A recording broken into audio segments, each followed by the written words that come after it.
வணக்கம் சுகுணாராணி. நம்ம இசானா தங்கச்சிக்கு சில அறிவுரை சொல்லலாம் அப்படின்றதுக்காக இந்த காணொளி. ஆவடி தொகுதி வேட்பாளர் புனிதா சண்முகம் அவங்கள பேசியிருந்தாங்க. ரொம்ப தரைக்குறைவாக பேசியிருந்தாங்க. அதுக்காக நம்ம தங்கச்சி தெரிஞ்ச தங்கச்சி, அதனால நிறைய பிள்ளைகள்லாம் அவங்கள ஒரு வாயில கவ கொடுத்துக்கிட்டு செருப்பால் அடிக்கணும் அப்படின்ற மாதிரியெல்லாம் எல்லாம் என்கிட்ட அவங்க முறையிட்டாங்க, பேசினாங்க. அப்போ நான் என்ன சொன்னேன்னா, இல்லை நம்ம இசானா கிட்ட எனக்கு தெரியும் இசானாவை, அதனால அவங்களுடைய வாழ்க்கை வரலாறு எனக்கு தெரியும். அதனால ஒரு முறை அவங்களுக்கு ஒரு சின்ன ஒரு அட்வைஸ் நான் பண்ணிடுறேன், அதுக்கப்புறம் நம்ம பார்த்துக்கலாம் அப்படின்ட்டு தான் இப்போ இசானாக்காக தான் இந்த காணொளி. ஏப்போல உன்னை படின்னு நீ ஈவேரா பேத்தின்னு சொல்லிட்டு எத்தனை முறை நீ நான் ஈவேரா பேத்தின்னு பேசுற. ஈவேரா எல்லாரையும் படிக்க வச்சாரு பகுத்தறிவு பகலவான்லாம் சொல்லி நீங்க எல்லாருக்கிட்டையும் இந்த பொய் பிரச்சாரம் பண்ணிக்கிட்டு இருக்கிறியே. நீ முதல்ல படிச்சிருக்கியாப்புல, அந்த பிசிக்ஸ்ன்னு உன் வாய்க்குள்ள நுழையலையே. உன்னை தற்குறி நாய், நீ படி நான் உன்னை எத்தனை முறை சொல்லியிருக்கிறேன். படிச்சிருந்தா உனக்கு இந்த அவமானம் தேவையா? பிசிக்ஸ்ன்னு உனக்கு வாய்க்குள்ள நுழையுதா? நீங்க எல்லாம் படிக்க மாட்டீங்க, மற்றவங்களெல்லாம் படிக்க வச்சாரு அப்படின்னு சொல்லுவீங்களா? இந்த பிள்ளை எப்படின்னு கேட்டீங்கன்னா, நாம் தமிழர் கட்சி பயணிக்கக்கூடிய உறவுகளுக்கு நான் சொல்லிக்கிறேன். இந்த பிள்ளை எப்படின்னு பார்த்தீங்கன்னா, பாவம், ஏதோ அது வயிற்று பொழப்புக்காக நம்மளை மாதிரியான வேட்பாளர்களோ இல்லை நம்ம நாம் தமிழர் கட்சியிலையோ இல்லை அண்ணன் சீமான் அவர்களையோ இந்த மாதிரி ஏதாவது அவதூறாக பேசி போட்டால் அதுக்கு ஏதோ 5-10 கிடைக்கும் போல, அதை வச்சு இது வயிறு வளர்த்துக்கிட்டு இது என்னத்தையோ சாப்பிட்டுக்கிட்டு இது பொழப்ப நடத்தி ஓடிக்கிட்டு இருக்குது. இது பிறந்தது எப்படின்னு பார்த்தீங்கன்னா, நம்ம ஈவேரா ஈர வெங்காயம் இருக்காரு இல்லைங்களா, அவர் ஒரு மகளிரை வச்சு ஒரு இது நடத்தினாரு. என்னதுன்னு சொல்லிட்டு உங்களுக்கே தெரியும் சரிங்களா? ஒரு விடுதி நடத்தினாரு, மகளிரை வச்சு விடுதி நடத்தினாரு. கிட்டத்தட்ட அவர் 19 வயசுல இருந்து 37 வயசு வரைக்கும் விடுதி, அந்த விடுதியில தான் இவங்க அம்மா இருந்துச்சு. பெரிய மிட்டா மிராசு வருவாங்க, பெரிய பணக்காரவங்கெல்லாம் வருவாங்க. அந்த மாதிரி வந்துட்டு போகையில பிறந்த பிள்ளை தான் இந்த பிள்ளை.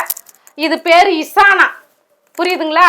அந்த பிள்ளைக்கு இசானான்னு பேர் வச்சுட்டு அதுக்கப்புறம் மலையாள பகவதின்னு ஒருத்தன் வந்தான்.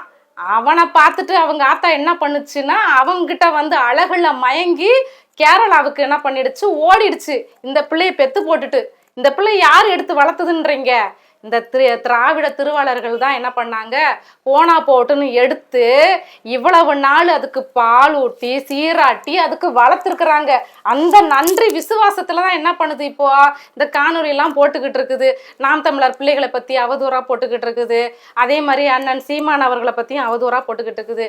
நான் நாம் தமிழர் பிள்ளைகள்கிட்ட என்ன கேட்டுக்கிறேன்னா, இது பாவம், இது பொறப்பே பாவம். இது பொறப்புலேயே பார்த்தீங்கன்னா அந்த ஈன பொறப்பே பாவமான பொறப்பு. அதனால இதை நம்ம விட்டுடலாம். ஏன்னா அது பாவப்பட்ட ஜென்மம். அதுக்காக நான் ஒரு புத்திமதி சொல்லிட்டு விட்டுடலாம் அப்படின்றதுக்காக தான் இந்த காணொளி. பாவம், அவங்க ஆத்தா ஓடி போயிடுச்சா, அதுக்கப்புறம் இதை தூக்கிட்டு இந்த திராவிடத்தில் இருக்கிறவங்க எல்லாருமே வளர்த்தாங்களா. கிட்டத்தட்ட இதுக்கு 27 வயசு ஆகுது. உங்களுக்கே தெரியுமே, ஈவேரா வளர்த்த பொண்ணையே எந்த லட்சணத்துல பண்ணினாருன்னு சொல்லிட்டு. தான் வளர்த்த பொண்ணை 27 வயசுல தானே அவர் கல்யாணம் பண்ணினாரு. இப்போ இந்த பிள்ளை பாவம் 27 வயசுல இந்த திராவிடர்கள்லாம் வளர்த்துட்டு இந்த பிள்ளைய மாற்றி சீரழிச்சு சின்ன பின்னமா ஆக்கியிருக்கிறாங்க. ஏப்புல உன்னை எத்தனை முறை சொல்றேன், ஊரை பார்த்துட்டு ஓடிடுன்னு சொல்லிட்டு. உனக்கு இது தேவையா சொல்லு பார்க்கலாம்? உங்க அம்மா பாவம் பணத்தை சம்பாரிச்சு உங்க அப்பனும் ஆத்தாலும் உனக்கு ஊருக்கு அனுப்ப சொல்றாளே, இதெல்லாம் நியாயமா? ஏன்லாம் நீ இந்த மாதிரிலாம் கஷ்டப்பட்டுக்கிட்டு இருக்கிற சொல்லு பார்க்கலாம்? இப்படிலாம் பேசி அவதூறா பேசி அடுத்த பிள்ளைங்க மேலே பேசி பரப்பி அதில் வாங்கி காசை வாங்கி தின்னா நீ உன் வயிறை வளர்க்கணும், ஊருக்கு அனுப்பி விடணும் சொல்லு பார்க்கலாம்? என்ன நீ இந்த மாதிரி பொழப்புக்கிட்டு இருக்கிற? உனக்கு புத்திமதி சொல்கிறேன், ஒரு அக்காவாக சொல்கிறேன், எடுத்துக்க. இந்த மாதிரி பொழப்பு வேணாம்.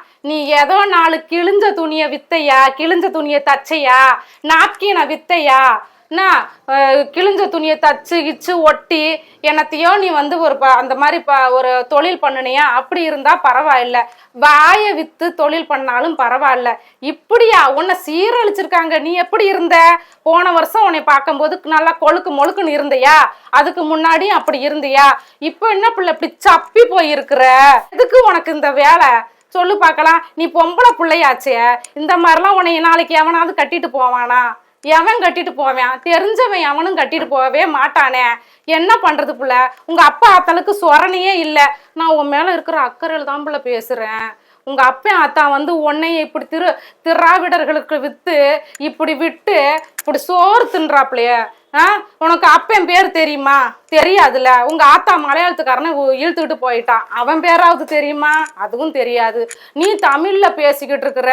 நீ யாருக்கு பிறந்தேன்னு உன் பிறப்பே ரகசியமா இருக்குது. நீ வந்து அடுத்த பிள்ளைய பத்தி பேசலாமா? நமக்கு ஏன் புள்ள அந்த வம்பு? அந்த பொண்ணு வந்து பார்த்தனா அது படிச்சிருக்குது, படிச்ச புள்ள. அவங்க வேட்பாளரா நிறுத்திருக்கிறாங்க. அந்த புள்ள வந்து திராவிடத்தை பொங்கல் வைக்கிறேன்னு சொல்லுது. உனக்கு எங்க புள்ள வலிக்குது? உனக்கு எங்க வலிக்குது நான் கேட்குறேன். நீ திராவிடத்தை அவங்க பொங்கல் வைக்கிறாங்கன்னா உனக்கு வந்து எந்த இதில் பிறந்தேன்னு உனக்கு தெரியல. நீ வந்து எதுக்கு அந்த மாதிரி குத்திக்கிட்டு சாவுற?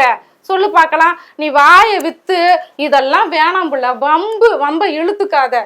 நீ என்ன பண்ணு, நீ பாட்டுக்கு கேரளாக்கே ஓடி போயிடு.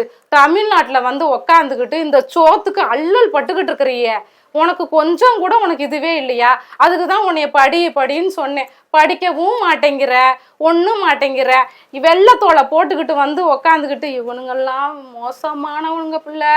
இந்த திராவிட திருவாளர்கள்லாம் மோசமானவங்க. அவங்களுக்கெல்லாம் நீ சப்பக்கட்டு கட்டிக்கிட்டு இருக்காத.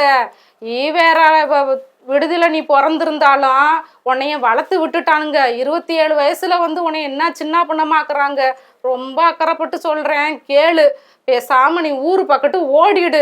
தனியா வந்து இங்க உட்காந்துக்கிட்டு நான் பாத்துக்கிறேன்னு எத்தனை பேர் மாத்தி உன்னை பார்ப்பாங்கன்னு தெரியலையே. சரியா?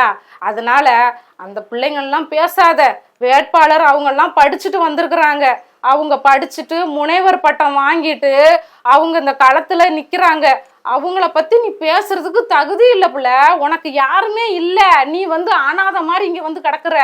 நீ பேசி ஈசி வம்புல இழுத்து வச்சுக்க போற. சரியா? அதுக்கப்புறம் வேற மாதிரி காணொளி போடுவாங்க. அக்கா சொல்றேன் கேளு. இந்த மாதிரி அவங்க நாம் தமிழர் பிள்ளைகள் சரி எல்லாருமே தகுதி வாய்ந்த பிள்ளைகளா தான் இறக்கியிருக்கிறாங்க. ஒரு பிள்ளைய மட்டும் நீ பார்த்துருக்குற. கிட்டத்தட்ட பாதிக்கு பாதி சரிசமமா நிறுத்துறாங்க. அத்தனை பேருமே வந்து அவ்வளவு படிச்சவங்க, அவ்வளவு முனைவர் பட்டம் வாங்கினவங்க. அவங்கள போய் நீ பேசுறதுக்கு தகுதியாப்புல? நீ என்ன வேலைக்கு வந்த? பழைய துணிங்களை, கிழிஞ்ச துணிங்களை வித்துக்கிட்டு தானே திரிஞ்ச. நாப்கினை வித்துக்கிட்டு தானே திரிஞ்ச. அந்த மாதிரி எதனா தொழில் பண்ணிக்கிட்டு போ.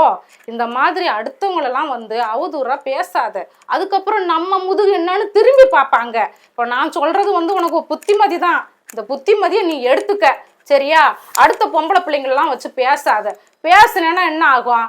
அதுக்கப்புறம் வந்து மடியில படுத்துக்கிட்டு ஈழத்துல வந்து சீமான் வந்து பேணு பார்த்த கதையெல்லாம் நீ பேசாத. சரியா? அப்புறம் அந்த உன்னுடைய ஈர வெங்காயத்தெல்லாம் தோல் உரிக்கிற மாதிரி வந்துடும். ஈர வெங்காயம் என்னாச்சு என்ன, அந்த மாதிரியெல்லாம் நம்ம பேச வேண்டிய சூழ்நிலை வந்துடும். அதனால இது அக்கா உனக்கு பொறுமையா சொல்றேன். அடுத்த பிள்ளைங்களை பத்தி பேசாத. உன் வேலை என்ன? வந்தம்மா, தொழில் பண்ணம்மா, நம்ம ஊருக்கு 10 ரூபாய் அனுப்பி வச்சோமான்னு இரு. ஒன்ன வச்சு பொழப்பு நடத்தாளே உங்க ஆத்தாளுக்கு சுத்தமா அறிவே இல்லை. குடும்பத்துல வேற யாருக்குமே அறிவே இல்லை. பொம்பளை பிள்ளை எப்படி விட்டு இருக்கிறமேன்னு சொல்லிட்டு கொஞ்சமாவது யோசிக்கிறாங்களா? அதனால நீ பக்குவமா நடந்துக்க தாயி. உனக்கு சொல்ற புத்திமதி இது எடுத்துக்க. இல்லைன்னா எனக்கு தெரியாதுமா, நான் இந்த ஒரு முறை இவளுக்கு புத்திமதி சொல்றேன் அப்படின்னு சொல்லிட்டு நாம் தமிழர் பிள்ளைகள்கிட்டலாம் நான் கேட்டுட்டு வந்திருக்கிறேன். இல்லைன்னு வச்சுக்க, அப்புறம் எதை கிழிப்பாங்கன்னே தெரியாது பிள்ளை. அதனால நீ எடுத்துக்க.